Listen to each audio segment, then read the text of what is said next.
halkaan aad arkaysaan oo qaacayso waa qolkii motorka gabi ahaanba waa qolkii motorka waa aragtaan ilaa hadduu gubanayaa xaruntii dhuuntow ee hoos tagaysay degmada Ceelwaaq weeye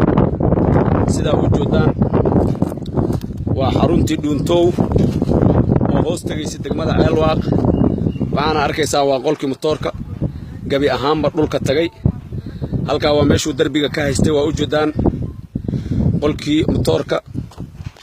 waa arkaysaan wax badan waa arkaysaan wixii dhacay qolkii motorka wixii dhacay waa arkaysaan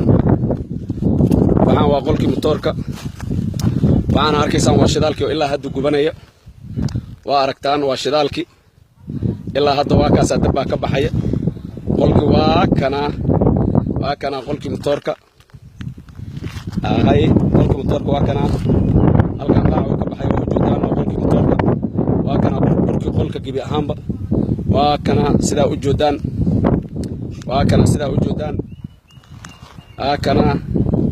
qolkii motorka waa kan taawarka waa kaas qolkii motorka waa kan uu burburay gabi ahaanba wax ka badbaaday male ilaa hadda 10 saac iyo bar ayaan anagu joogta maqalnay ilaa hadda gubanaya sida u jeedaan waxaan waa holay u jeedaan waa kaas foostooyinka shidaalka oo yeelay gibi ahaanba wax ka badbaaday male oo jeedaan burburka motorka waxaana arkaysaan waa qolkii motorka gibi ahaanba miina lagu xiray waxaa burburiyay ciidamada Kenya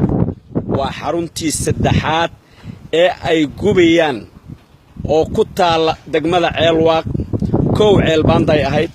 laba waxay ahayd degmada Dhamasay ahayd saddex waa dhuuntoobod u jeedaan cid kale burburis male waa laba gaari way ka tilmaaman yihiin dhulkan ciidamo afduuban oo Kenyaana wata labada xarmood qoran ayaga gubay tanna ayaga gubay Soomaali weyn iyada laga rabaa jawaabteeda aad iyo aad u maasantiin qolkii motorka waa kana waa kaas qolkii motorka Hormuud dhuuntow Ceelwaaq ya Soomaali aabaheedii baa dhintay kulay